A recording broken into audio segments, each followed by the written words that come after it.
Kia ora tātou, welcome back to the Wargaming Den. I have just another little solo game, playtesting some more ideas for the rules I'm currently working on. This time it's a new mission called Hold Until Relieved. It's got a couple of British rifle platoons defending against some fallschrimjager. Let's have a look at the forces. First up, the fallschrimjager. These guys are veterans, so their morale is on a 3+ rather than a 4+. Not much else different. Other than that, we've got the Forward Observer and the Kampfgruppe HQ team, medium machine gun. We've got a Panzerschreck and platoon leader and 1, 2, 3 squads of fallschrimjager, and then the second platoon is the same. Platoon commander, Panzerschreck, and 1, 2, 3 squads of fallschrimjager. Got a almost finished Tiger in the background there. It's just got to have its weathering done and maybe some camo. Then I've got a 231 armoured car and a 233 armoured car as support. Originally I wasn't going to give the British any armour, but thought using my very vague point system they're a bit outnumbered, so decided to give them some armour in the end. There's the company HQ and the spotter team. They've got a Vickers. Here's the HQ for the first platoon with the Piat and also a light mortar. And then they've got 1, 2, 3 squads. Got a 6-pounder, a couple of Sherman 3s. This is the second platoon. There's the 3 squads back there, and the platoon HQ, the light mortar, and the Piat. And points wise, I think the British force were pretty outnumbered, but the point system I'm using is a bit vague. But when it came to breakpoint, this time I was just going to use every team destroyed counts as 1 breakpoint, and I think it ended up breakpoint of 17 versus 18 for the two sides, so they're pretty closely matched in that regard. And this scenario probably looks reasonably familiar to anyone familiar with Flames of War. Basically just adapted the hold the line scenario. Defender deploys with half of their troops on the table, and they get to be in prepared positions like trenches. There's a 24-inch no man's land gap, and that's partly because the way I'm doing it at present is I'm actually allowing infantry to do up to a double move with no hindrance for terrain, just to speed things up a bit, and it seems to be working. It makes things flow a lot faster and infantry can get a bit closer to the enemy, but it means I do need to make sure that there's a reasonable distance between the two sides. Then the last 12 inches is where the attacker deploys, and I was going to deploy half of the attackers forces starting on table, but in the end decided to do it more like Flames and had everything on table to start with, and it seemed to work. I was a bit worried. I guess if you got lots of fast half-track type units, it may be a bit unbalanced, but I don't tend to use half-track, so I'm not really worried about that at this stage. But yeah, if it was going to be an issue, then I'd probably have half the attackers force starting on table and the other half coming on as reserves.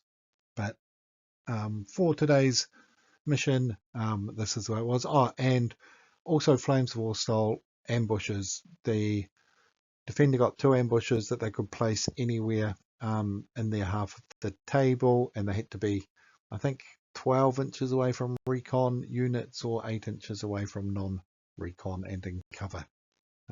So yeah, that was about that.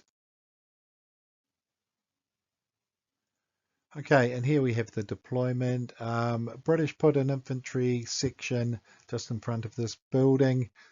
That's the bridge is the objective, and the other bridge there. I think that's the Forward Observer and the Vickers there. That's a company HQ for the British. Another section across the river along the hedgerow or hedges there, again trying to protect forward. until their reinforcements come onto the table. Germans started with everything on the table. There was a platoon here of 3 squads. Put 2 squads forward, 1 back. That's the 233 armoured car, and that's the Kampfgruppe HQ and Forward Observer. The other platoon was similar with, I think that's the medium machine gun there. They've got a platoon over here, that's a Panzerschreck. That's the platoon commander. Another squad here with a squad in behind them, and then the Tiger on the road. And the 231 armoured car has done a reconnaissance move before turn 1, so it's kind of shielding this area, preventing the British from ambushing around here. So let's move on to turn number 1.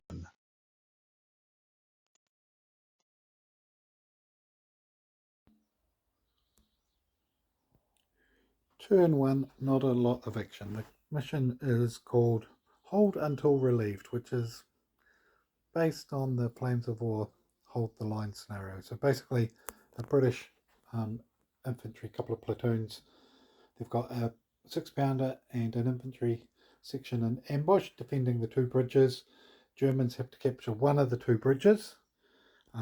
They've got 2 fallschrimjager platoons, a Tiger and some other stuff, and they're veterans, so trying out, see how the veterans work. Germans got about 7 orders and just advanced. The armoured car didn't move this turn, it had a Ricky move before the game. British, not a great deal of action from them either. Piet is running across to deal with the Tiger. The only real action is over here, using my new version of my artillery rules. Artillery ranged in, or mortars, missed the 233 armoured car, a near miss on the infantry squad there, and so a near miss is roll half the firepower dice, so 3 hits and caused 2 wounds or killed a team for the Germans, but they were not pinned. So on to turn 2.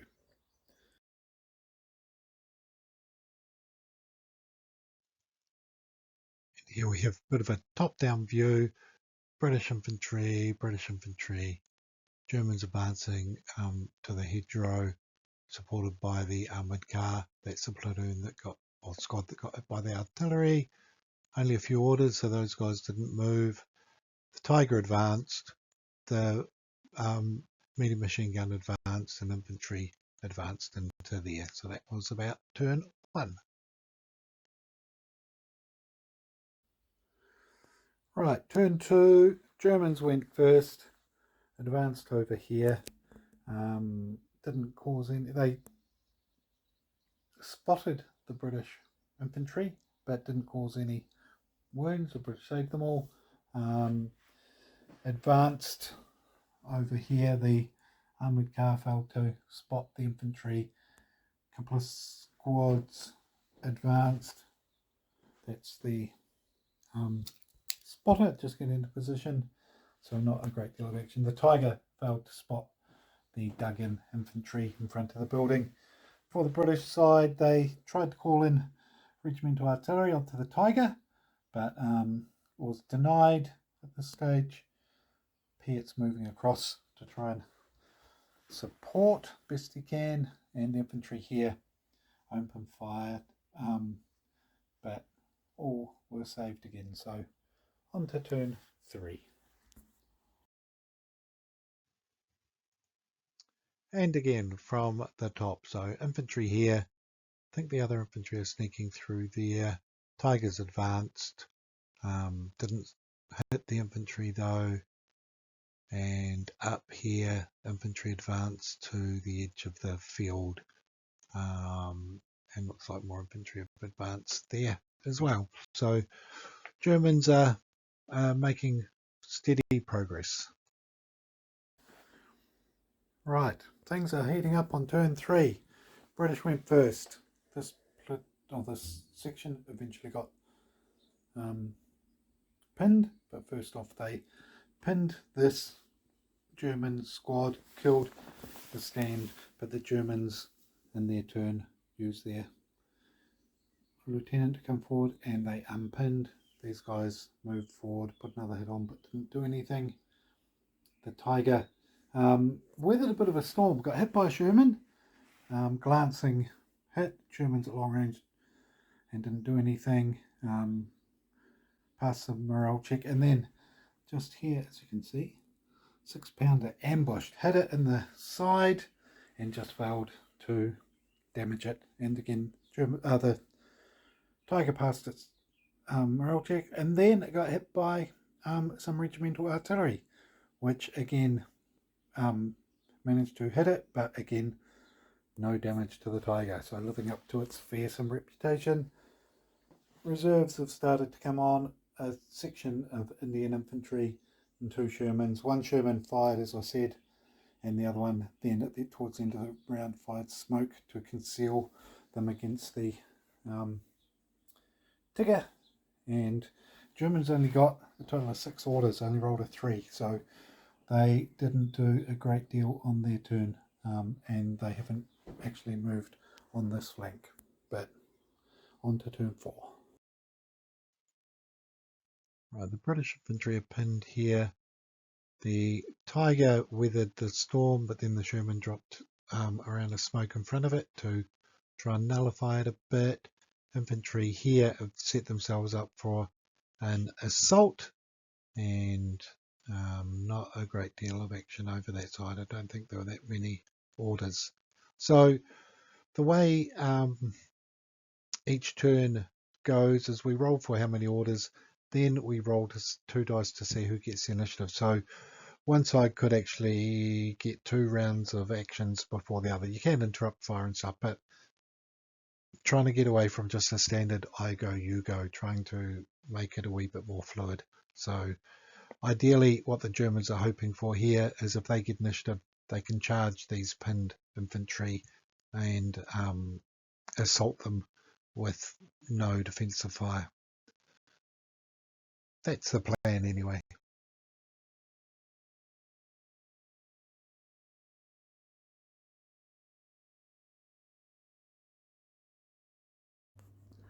Lots of action on turn 4.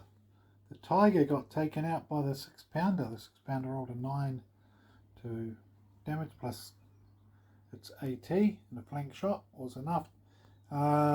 Germans, in their turn, stormed this position and drove that British squad back. They lost a team, I think. Sherman advanced, didn't hit anything. Over here, the infantry platoon ambushed last turn. Germans are advancing to try and crush them. Lots of German advances and lots of fire from the Germans. The armoured car missed again though. The artillery ranged in, didn't do any casualties though, luckily. Or I think 1 German squad got hit, but it rolled all 5 saves. But over here, these guys are pinned. This is where the 6-pounder was before it was knocked out, and the reserves are coming on. So British look like they're holding at this stage. Germans have no tanks, have got an armoured car left, but plenty of infantry.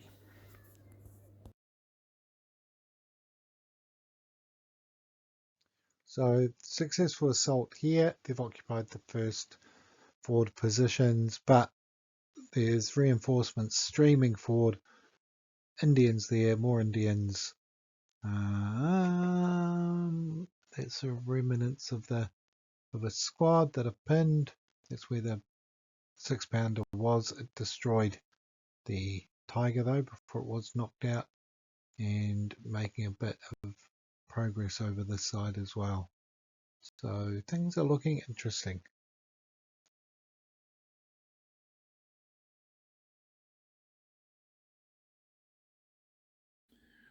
Okay, the Germans are sweeping forward. They've cleared that forward trench now and advanced into the field over there. The British, in their turn, they ran back across the bridge and into that building.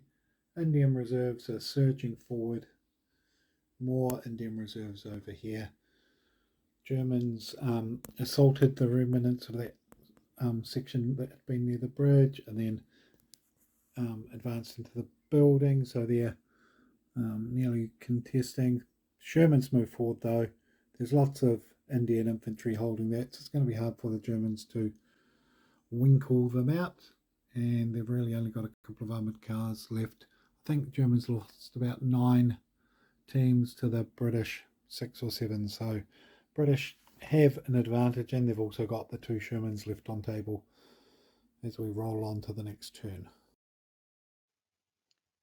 Things are definitely getting interesting. So knocked out Tiger, obviously, armoured car moving up in support. Infantry have cleared the hedge line here, and they've also taken that forward trench where the infantry ambushed from, and the other squad are advancing there. That's the platoon commander and behind, and even the medium machine guns move forward.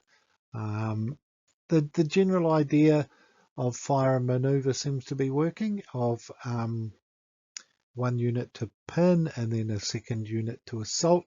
That's the kind of dynamic that I am trying to achieve. But once a unit has, or a gun team has taken a hit and failed a cover save, it must, whether or not the unit or team is removed from the table, they do have to take a morale check or become pinned. So the Germans, being veterans, pin on their morale is fine on a 3+. The British are regulars, so their morale, it's a 4+. So slight advantage to the Germans in that regard, and it seems to work. You can, in your own turn, have an order and make a morale check, and you can roll a +1 if your platoon commander's within 12 inches. At present, it's either a +1 or a re-roll. I'm not sure which way to go yet. And you're able to then fire or move. You can't do both in the turn that you pin. So sometimes you do get pinned and unpinned in the same round, but I don't have a problem with that.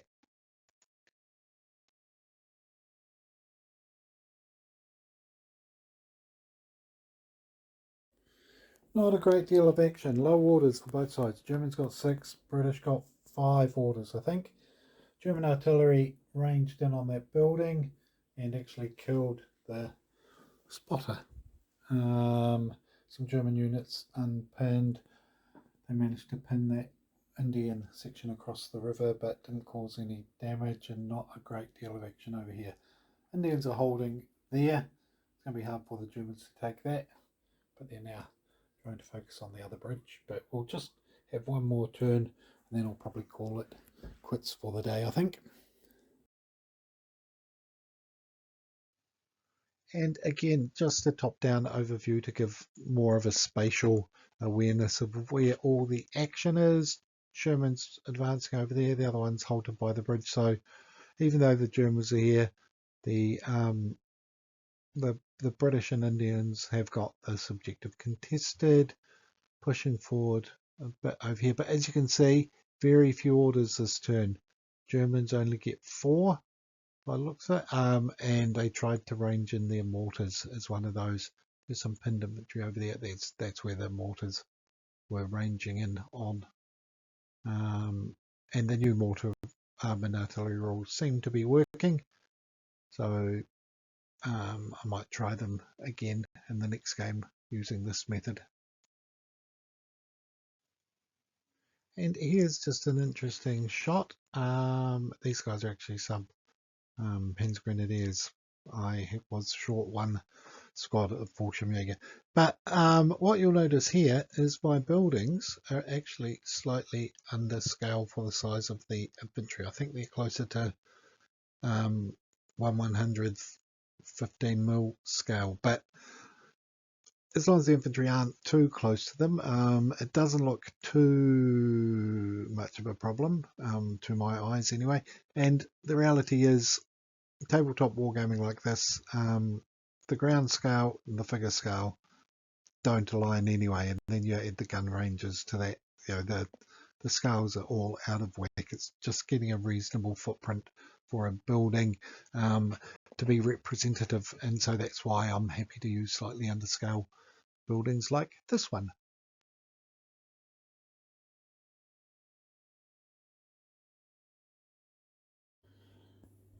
And the last turn, lots of shooting and small arms fire. The British managed to destroy that armoured car. What was that last turn? A couple of stands lost on each side. The Germans in here got hit by the Sherman and destroyed, and then another squad at the end reoccupied it and killed a British platoon commander. So at the end of the game, the Germans have taken 15 casualties. The Germans have taken 14, British 15, but the British have held the two objectives. So it was a bit brutal, but the rules seem to have worked. Still just working on the artillery is the main thing, how to work that out. I was doing a system today where on a 4 or 5 it was a near miss. You do half the firepower dice, and a 6 was a direct hit versus infantry, and that seemed to work. And yeah, I'm kind of happy enough with that. Assaults were brutal. Infantry are quite resilient, which I like, and so far it's really been all about assaults and things, but that was not a bad way to spend an afternoon.